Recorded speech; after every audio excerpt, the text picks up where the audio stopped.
All right, welcome to The Explainer. Today, we are diving deep into the incredible, almost unbelievable origin story of Bitcoin. We're talking mystery, billion-dollar pizzas, and, a revolution that's trying to shake up the very idea of money as we know it.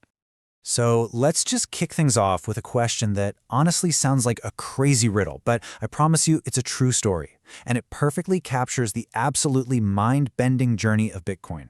Ready?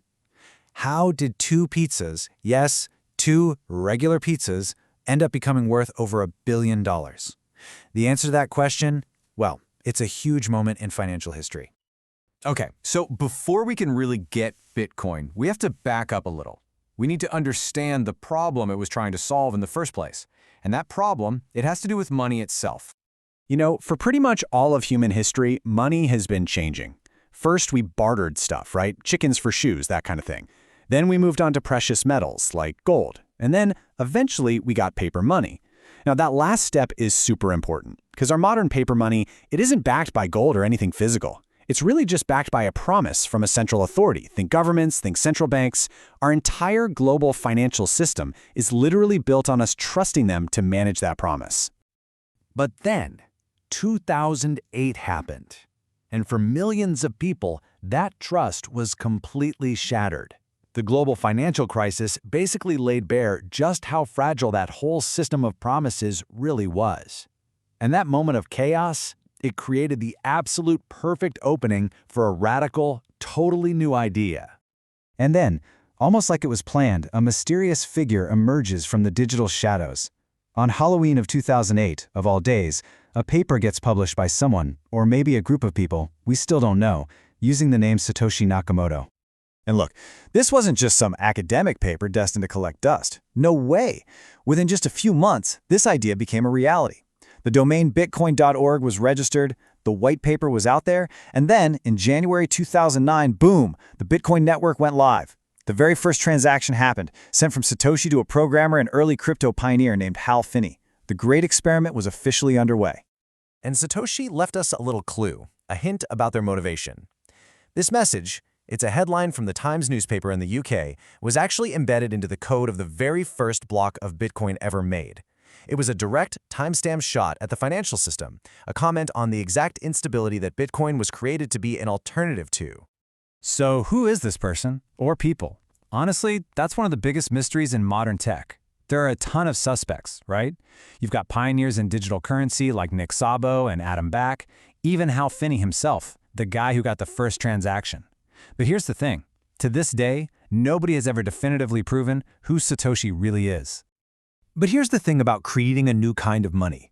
For this, experimental computer code to become actual money, it had to cross a major hurdle. It needed to be used to buy something real, in the real world. And that moment, it came on May 22, 2010. A programmer, Laszlo Hanyecz, he goes on a forum and basically says, hey, I'll give 10,000 bitcoins to anyone who will order me 2 pizzas. Someone in England actually took him up on it. And just like that, the first ever documented purchase of a physical thing with Bitcoin happened. We now celebrate that day every year. We call it Bitcoin Pizza Day. And this is where the story just gets absolutely insane. Back then in 2010, those 10,000 bitcoins, they were worth maybe $40. Today, those same coins would be worth over $1 billion. It's just, wow. That one pizza order perfectly captures the incredible and, often super volatile journey of Bitcoin's value. Okay, but let's be real. Bitcoin's rise was not a smooth ride. Not even close. Its early years were a complete Wild West era. We're talking chaotic, defined by insane highs, soul-crushing lows, and some very, very public disasters. I mean, its reputation was constantly being put to the test. First, you had the FBI shutting down the Silk Road marketplace, which immediately linked Bitcoin with illegal stuff in the public's mind. Then came the absolute catastrophe of Mt. Gox.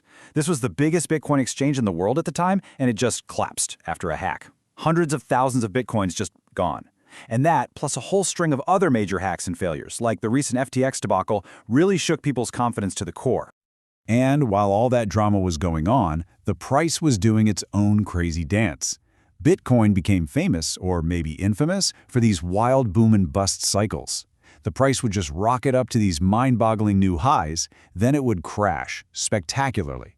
But then it would recover and soar even higher the next time around. It's a pattern we've seen happen over and over again. But here's the thing. After somehow surviving this chaotic, wild adolescence, something started to change.